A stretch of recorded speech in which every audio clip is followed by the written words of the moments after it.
जय गुरु जी संगत जी गुरु जी के डिवाइन कॉल सत्संग प्लेटफॉर्म में आप सभी गुरु परिवार का हार्दिक स्वागत है। शुक्राना गुरु जी महाराज का कि उन्होंने ये सेवा मुझे बख्शी कि मैं आप सभी गुरु परिवार के समीप आके गुरु जी के कल्याण महिमा अनुभव का वर्णन कर पा रही हूँ। अनंतम शुक्राना मेरे गुरु जी महाराज का। संगत जी, आज का जो सत्संग मैं आप सभी के साथ शेयर कर रही हूँ नीलम आंटी का है। बहुत ही प्यारा सत्संग है, ब्लेसिंगफुल सत्संग है। सभी गुरु परिवार से हाथ जोड़ के विनती है, सत्संग को अंत तक सुने, ध्यान से सुने, पूरा सुने। और संगत जी, अगर आप लोग भी अपने सत्संग अनुभव हम सभी के साथ शेयर करना चाहते हैं तो हिंदी में साफ राइटिंग में अपना सत्संग लिखकर हमारी जीमेल आईडी पर सेंड कर सकते हैं, ताकि आपके द्वारा सुनाए गए सत्संग से जो गुरु जी महाराज की नई जुड़ने वाली संगत है उन्हें गुरु जी के कल्याण महिमा अनुभव के बारे में ज़्यादा से ज़्यादा पता चलेगा। संगत जी, सत्संग पसंद आए तो आप इसको लाइक कीजिए, सब्सक्राइब कीजिए, ज़्यादा से ज़्यादा संगत में शेयर कीजिएगा, बेल आइकन दबाना बिल्कुल नहीं भूलिएगा। जब भी कोई लेटेस्ट सत्संग आएगा उसका नोटिफिकेशन सबसे पहले आपके पास आएगा।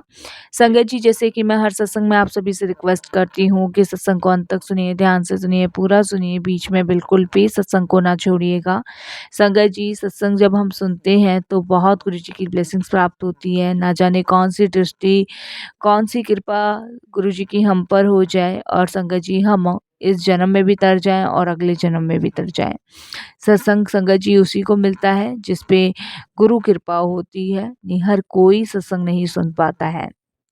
संगत जी, एक चीज़ और मैं आप सभी के साथ शेयर करूंगी। आज छोटी दीपावली के लिए सभी को बहुत बहुत ढेरों ढेरों शुभकामनाएं। गुरु जी से अरदास करती हूँ कि सर्वदा भला करे, पूरे विश्व का कल्याण करे, सबको अपनी सेवा सिमरन भक्ति की दात बख्शे, सबके घरों में आज के दिन भगवान खुशियाँ लेकर आएँ, सबके घर की नेगेटिविटी दूर करें, सबकी ज़िंदगी में अपार खुशियाँ हों। ये संगत जी, चलते हैं गुरु जी महाराज के सत्संग की ओर। सत्संग शुरू करने से पहले करते हैं गुरु जी का मंत्र जाप। ओम नमः शिवाय, शिव जी सदा सहाय। ओम नमः शिवाय, गुरु जी सदा सहाय। जय गुरु जी। संगत जी, मेरा नाम रेनू है और मैं गुरु जी महाराज का कोटि दान शुक्राना करती हूँ और गुरु जी की प्यारी साथ संगत जी को जय गुरु जी बोलती हूँ। दिवाली की बहुत बहुत शुभकामनाएं सभी गुरु परिवार को, मेरे गुरु जी महाराज को लख लख बधाइयाँ हो दीपावली की। संगत जी, मैं बहुत खुशकिस्मत हूँ, अपने आप को समझती भी हूँ और हूँ भी, क्योंकि एक तो मैं गुरु जी से जुड़ी हुई हूँ।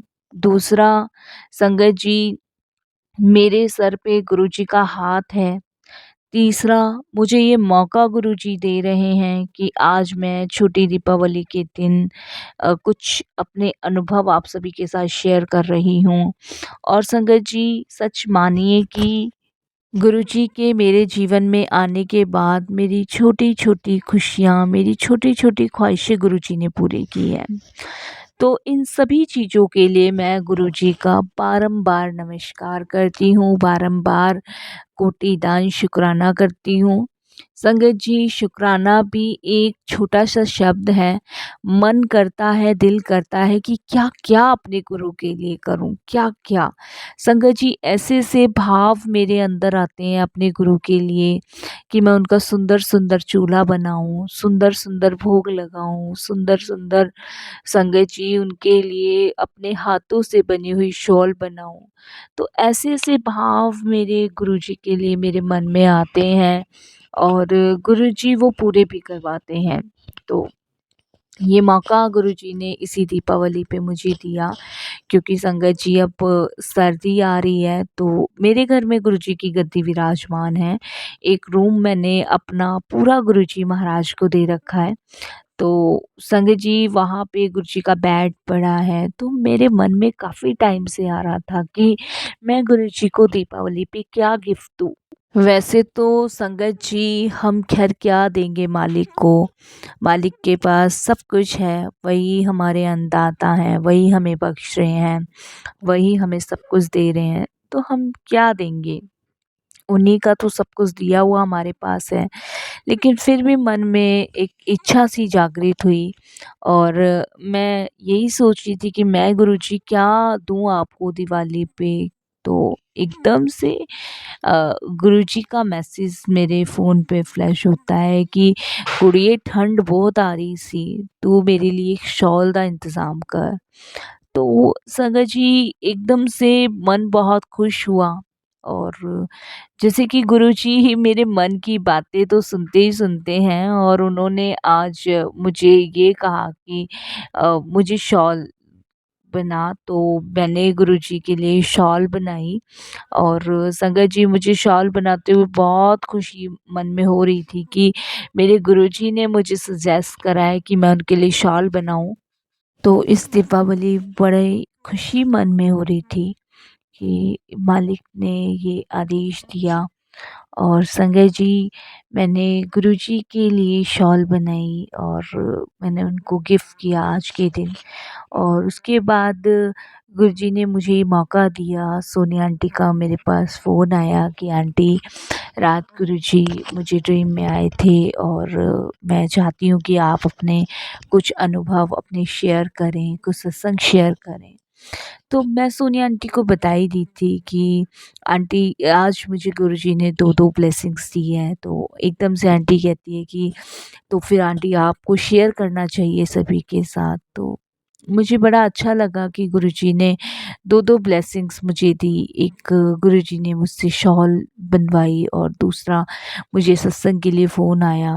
तो ये गुरुजी की इच्छा है और मैं अपने आप को बड़ी खुशकिस्मत समझती हूँ कि गुरुजी का हाथ मेरे सर पे है। संगत जी मैं एक टीचर हूँ, स्कूल टीचर हूँ और मेरे 2 बेटे हैं, हस्बैंड मेरे संगत जी 2019 में ही मुझे और मेरे बच्चों को अकेला छोड़कर चले गए थे। तो 2019 के बाद मैं तन्हा हो गई थी, अकेली थी। तो 2019 में जब हस्बैंड चले गए तो इंसान टूट जाता है कि कैसे आगे सँभाला जाएगा, कैसे चीज़ों को मैनेज किया जाएगा। लेकिन जब मैं गुरुजी से जुड़ी अपने हस्बैंड के जाने के 3 महीने बाद, तो लगा ही नहीं कि मेरे हस्बैंड मेरे साथ नहीं हैं या हमें कोई देखने वाला नहीं है या हमारे साथ कोई हमारे से बड़ा नहीं है। तो गुरुजी से जुड़ने के बाद कभी फ़ील नहीं हुआ। तो ये गुरुजी की कृपा है। 2019 में उन्होंने अपने से जोड़ा। 2021 का एक मैं सत्संग शेयर करती हूँ। 2021 में संगत जी मेरे बेटे का काफ़ी बहुत बड़ा एक्सीडेंट हुआ था और वो एक्सीडेंट इतना गंभीर था संगत जी कि मैं आपको बता नहीं सकती। और वो शुक्र है गुरुजी महाराज का कि उस एक्सीडेंट के बाद मेरे बेटे को नया जीवन मिला, जिसकी हम कल्पना नहीं कर सकते गुरुजी वो कर देते हैं। तो संगत जी हस्बैंड के जाने के बाद अगर शायद बेटे को भी कुछ हो जाता तो एकदम से मैं टूट जाती, बट गुरुजी ने संभाला। गुरुजी ने ऐसा मेरे बेटे का हाथ पकड़ा कि उस एक्सीडेंट के बाद गुरुजी ने उसे नई लाइफ बख्शी। जब मेरे बेटे का एक्सीडेंट हुआ था वो जयपुर संगत जी हॉस्टल में था और वो अपनी छुट्टियों में घर पे आ रहा था दिल्ली मेरे पास। तो जयपुर से आते हुए संगत जी उसका बहुत भयानक वाला एक्सीडेंट हुआ और मेरे पास जब कॉल आया तो मैं हॉस्पिटल गई। तो वहाँ पे उन्होंने एक जयपुर की हॉस्पिटल में एडमिट कर रखा था, बट बहुत सीरियस केस था तो उन्होंने दिल्ली में रेफ़र किया और संगत जी एम्स हॉस्पिटल में मेरा बेटा एडमिट था। जब डॉक्टर्स ने उसको देखा तो डॉक्टर्स ने संगत जी उसको ऑपरेट करने के लिए कहा क्योंकि उसके सर में बहुत गहरी चोट लगी थी और जो जिस ट्रक से जो बुलडोज़र बोलते हैं उससे एक्सीडेंट हुआ था उसके जो शीशे थे वो बेटे के सर में अंदर घुस गए थे। तो डॉक्टर्स ने गारंटी लेने को बिल्कुल मना कर दिया था कि हम कोई गारंटी नहीं ले सकते हैं कि ये ठीक होगा भी कि नहीं होगा क्योंकि बहुत सीरियस एक्सीडेंट था। तो अगर बच भी जाता है तो ये कोमा में चला जाएगा। तो बहुत ज़्यादा मैं उस समय डिस्टर्ब थी, बट एक वो विश्वास होता है ना कि नहीं गुरुजी हैं, अगर कुछ ऐसा हुआ है तो गुरुजी हैं, वो सँभालेंगे। तो डॉक्टर्स ने तो ये कह दिया था कि कोमा में जाने के बाद इतना सीरियस एक्सीडेंट है कि अ, वापस लौट भी सकता है, नहीं भी लौट सकता है, नहीं तो शी इज़ अ डेथ। तो ये डॉक्टर्स ने घोषित कर दिया था। तो उस टाइम मेरे पास सिर्फ़ और सिर्फ़ मेरे गुरुजी महाराज थे और कोई नहीं था। मैं निरंतर गुरुजी का पाठ करती थी, सिमरन करती थी, गुरुजी को याद करती थी, गुरुजी को बताती थी कि गुरुजी इस दिन ऑपरेशन होना है, मैं चाहती हूँ कि उस दिन डॉक्टर के साथ आप भी हो और गुरुजी मेरा बेटा कोमा में ना जाए, गुरुजी मैं चाहती हूँ कि आप उसको वापस लेकर आएँ। आपने बहुत लोगों को लाइफ़ दी है, आपको प्रूव करना पड़ेगा। वो कहते हैं ना संगत जी कि हम इंसान कहीं न कहीं घबराते भी हैं, विश्वास भी रखते, तो विश्वास भी था और गुरुजी से प्रूफ़ भी माँग रही थी। तो मैंने गुरुजी आपके बहुत सत्संग सुने हैं कि आपने बहुत लोगों को ब्लेस किया है, बहुत लोगों की लाइफ़ ब्लेस की है। तो गुरुजी आपको प्रूफ़ करना पड़ेगा, आपको मेरे बेटे को लाना पड़ेगा, वापस लाना पड़ेगा। तो संगत जी ये बात थी अ, 25 फरवरी की बात थी और संगत जी उस टाइम मेरे बेटे का ऑपरेशन हुआ 25 फरवरी को और 26 फरवरी की संगत जी छुट्टी थी और 25 फरवरी को मेरे बेटे का ऑपरेशन हुआ और संगत जी ऑपरेशन जब सक्सेस हो गया तो उसके बाद संगत जी बेटे के लिए 48 घंटे का टाइम रखा गया। 48 घंटे में अगर इसको होश आ गया तो ठीक है, नहीं तो ये कोमा में चला जाएगा, उसको वेंटिलेटर पे रख रखा था। और उस टाइम मैं और बहुत ज़्यादा डिस्टर्ब थी, मेरी मदर के साथ मेरे 2 भाई थे, वो भी बहुत डिस्टर्ब थे। मेरे हस्बैंड के ससुर मतलब घर से कोई भी नहीं आया था और उन लोगों ने काफ़ी टाइम पहले हम लोगों से रिश्ता ख़त्म कर रखा था। कम से कम 20 साल हो गए थे क्योंकि मेरे हस्बैंड और मैंने लव मैरिज की थी। तो इस दौरान संगत जी उन लोगों ने हम लोगों से बिल्कुल ही कनेक्शन ख़त्म कर रखा था। तो उस समय संगत जी हस्बैंड की बहुत याद आ रही थी, बहुत खल रही थी उस समय उनकी कमी क्योंकि वो हर परेशानी में मुझे सपोर्ट करते थे। तो इस समय गुरुजी थे तो गुरुजी पे ट्रस्ट था पर फिर भी डर था मन में इस बार। गंगा जी 48 घंटे हो गए थे और बेटे को होश नहीं आया और डॉक्टर्स ने जब मुझे मिलने के लिए बुलाया और मैं गुरुजी से प्रे कर रही थी, डॉक्टर के पास गई, तो डॉक्टर एकदम से कहते हैं कि 48 घंटे से ऊपर का टाइम हो गया है और रोहन को भी होश नहीं आया है और ये कोमा में जा चुका है क्योंकि हमने ऑलमोस्ट सारी इसकी ईसीजी टेस्टिंग वगैरह की है। तो अभी हम कुछ दिन और देखेंगे, बाकी आप इसको घर ले जा सकते हैं और बस आप घर में देखभाल कीजिए, बाकी सब भगवान के हाथ में है। इस तरीके से संगत जी उन्होंने कहा और मेरा तो बस रोना छूटा, बहुत भयंकर रोना छूटा, मैं बहुत रोई, बहुत रोई। और मेरे हाथ में गुरुजी का ब्रेसलेट हुआ करता था, लॉकेट स्वरूप हुआ करता था। मैंने अपना लॉकेट स्वरूप अपने बेटे के गले में डाला और गुरुजी से प्रे करना शुरू किया कि गुरुजी प्लीज़ आप कुछ भी कीजिए, मेरे बेटे को वापस लाइए, जैसे भी लाना है आप इसको वापस लेकर आइए गुरुजी। आई एम प्रे यू, मैं विनती कर रही हूँ आपसे गुरुजी, प्लीज़ गुरुजी। और संगत जी इस तरीके से मैंने गुरुजी से प्रार्थना करनी कंटिन्यू स्टार्ट करी और बट वो कहते हैं ना कि कहीं न कहीं हम इतने अग्रेसिव हो जाते हैं कि बोलना शुरू कर देते हैं कि गुरुजी ये क्या किया? और एक पल में कुछ हो रहा था मेरे साथ, एक पल में कुछ हो रहा था। एक पल में ट्रस्ट था, एक पल में डाउट था। तो गुरुजी उस टाइम मुझे ये परखना चाहते थे, देखना चाहते थे कि मैं कितना बिलीव कर रही हूँ गुरुजी में, कितना ट्रस्ट कर रही हूँ। क्योंकि पल में कुछ ऐसा मेरे साथ हो रहा था। तो संगत जी बस बेटे की हालत देखी नहीं जा रही थी और कोमा में जाने के बाद तो संगत जी एकदम बिल्कुल मान के चलिए एक जिंदा लाश की तरह हो गया था बेटा। तो मैं बहुत डिस्टर्ब थी, बहुत डिस्टर्ब। तो संगत जी क्या होता है कि रात के समय जैसे हॉस्पिटल में ही थी, मैं कहीं नहीं गई थी, बेटा आईसीयू में था, वेंटिलेटर पे था। तो हॉस्पिटल में ही मैं क्या देखती हूँ संगत जी कि बहुत तेज रोशनी आती है, और इतनी तेज रोशनी आती है संगत जी कि मैं आपको बता नहीं सकती। जैसे हम चंद्रमा और की तरफ देखते हैं ना, तो तीव्र रोशनी होती है, इस तरीके की वो तीव्र रोशनी, बिल्कुल ठंडक वाली रोशनी थी। और संगत जी एकदम से वो मेरे पास से होती गुजरती है, और मैं चारों तरफ देखती हूँ, बाकी वो रोशनी उसके बाद मुझे नजर नहीं आई।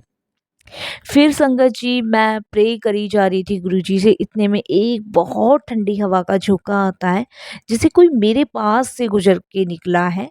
और संगत जी बस इतना ही मुझे पता चलता है और कुछ नहीं। और उसके बाद संगत जी मैं गुरुजी से प्रे करने बैठ जाती हूँ। क्या हुआ क्या नहीं हुआ वो मुझे नर्सों ने बताया संगत जी आईसीयू में। संगत जी जब मेरा बेटा कोमा में जा चुका था, तो एकदम से नर्स इधर से उधर भागना शुरू हुई। तो कुछ वहाँ पेशेंट्स और भी थे, उनकी फैमिली वेटिंग रूम में थी जहाँ मैं बैठी थी। तो सब ये कह रही थी कि नर्सें इधर से उधर क्यों भाग रहे हैं, और इमरजेंसी वाले डॉक्टर्स को बुलाया गया। करीबन 12:30 1 बजे की बात है। संगत जी मुझे नहीं पता था कि मेरे बेटे के लिए हो रहा है। और बहुत ज़ोर-ज़ोर से संगत जी आवाज़ें आने लग गई, और एकदम से मतलब हॉस्पिटल की शांति एकदम से भंग हुई, और एकदम हलचल टाइप की सी मची। और इतने में संगत जी मुझे आवाज़ आई वहाँ लाउड स्पीकर पे कि रोहन के फैमिली में से अगर कोई है तो वो जल्द से जल्द आईसीयू में आए। तो संगत जी जब मेरे बेटे का नाम लिया गया और मैं तुरंत आईसीयू रूम की तरफ भागी।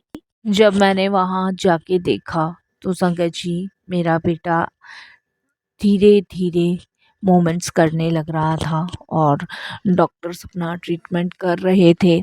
संगत जी डॉक्टर्स ने हमें एकदम से जब देखा, तो उन्होंने मुझे छूटते कहा कि आपकी प्रार्थना शायद भगवान ने सुन ली है, आपका बेटा एकदम से मूवमेंट्स कर रहा है, और अब शायद ये कोमे से बाहर आ जाए। तो संगत जी ये गुरुजी का मेरेकल था, बहुत बड़ा मेरेकल था मेरी लाइफ में, कि गुरुजी ने मेरे बेटे को धीरे-धीरे कोमा से बाहर लाए। और संगत जी मेरा बेटा पूरे 1.5 साल ठीक में के बाद ठीक हुआ। पूरा 1.5 साल लगा मेरे बेटे को रिकवरी करने में, क्योंकि संगत जी एक्सीडेंट के दौरान उसके जो सर में शीशे के काँच थे, उसका ऑपरेशन होना, और बहुत ज़्यादा मतलब मैं बता नहीं सकती संगत जी। अभी वो सीन याद करती हूँ तो बहुत डर जाती हूँ। बट गुरुजी ने एकदम से मेरे बेटे को नई लाइफ ब्लेस करी, और मैंने बहुत शुक्राना किया। तो गुरुजी ने ये देखा मुझ में कि मेरे में कितना पेशेंस है, कितना मैं अपने गुरु पे विश्वास करती हूँ। तो मैं सच बता रही हूँ संगत जी, कुछ ऐसा हो रहा था उस टाइम मेरे साथ कि मैं विश्वास भी कर रही थी, भटक भी रही थी। लेकिन फिर एकदम से विश्वास इतना स्ट्रॉन्ग हुआ जब बेटा थोड़ा-थोड़ा मूवमेंट्स करने लगा आईसीयू में।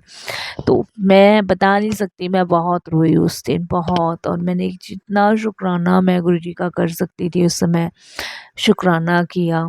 और नेक्स्ट डे मैं अपनी मम्मा को, अपने भाई को हॉस्पिटल में छोड़ के गुरुजी के दरबार गई, माथा टेका, जल प्रसाद लाई, वो मैंने अपने बेटे को चखाया। उसके बाद संगत जी गुरुजी धीरे-धीरे ब्लेस करते गए, और बेटे को जैसे मैंने बताया नई लाइफ ब्लेस करी। गुरुजी की कृपा से वो बिल्कुल स्वस्थ हुआ, ठीक हुआ। और मैंने गुरुजी का शुक्राने का सत्संग भी करवाया, और वहाँ भी गुरुजी ने अपनी दिव्य ब्लेसिंग्स हम लोगों को दी। तो ये गुरुजी महाराज हैं। संगत जी जो इम्पॉसिबल होता है वो पॉसिबल गुरुजी करते हैं। तो जब से मेरे को गुरुजी मिले हैं तब से ऐसा लगता है कि हमारे साथ कुछ बुरा नहीं हो सकता और ना गुरुजी हमारे साथ कुछ बुरा होने देंगे। बस हमें उन्हें विश्वास करना है, उन पे भरोसा करना है। और मेरा बेटा बिल्कुल स्वस्थ हुआ गुरुजी की कृपा से, और आज ऐसा लगता है संगत जी, सच मानिए कि हमारी छोटी-छोटी, बड़ी-बड़ी खुशियों में गुरुजी हमारे साथ हैं। संगत जी, मैं हर फेस्टिवल पे गुरुजी को कोई ना कोई गिफ्ट देती हूँ और यही प्रे करती हूँ गुरुजी कि कभी किसी के जीवन में दुःख ना आए गुरुजी, क्योंकि दुःख आता है, वो हिला जाता है। और मैं मानती हूँ संगत जी कि उस दुःख से लड़ने की हिम्मत, ताकत गुरुजी देते हैं, हमारे अंग संग होते हैं। लेकिन हमारे दुःख जब गुरुजी अपने ऊपर लेते हैं, ओम नमः शिवाय, गुरुजी सदा सहाय। जय गुरुजी, शुक्राना गुरुजी महाराज का।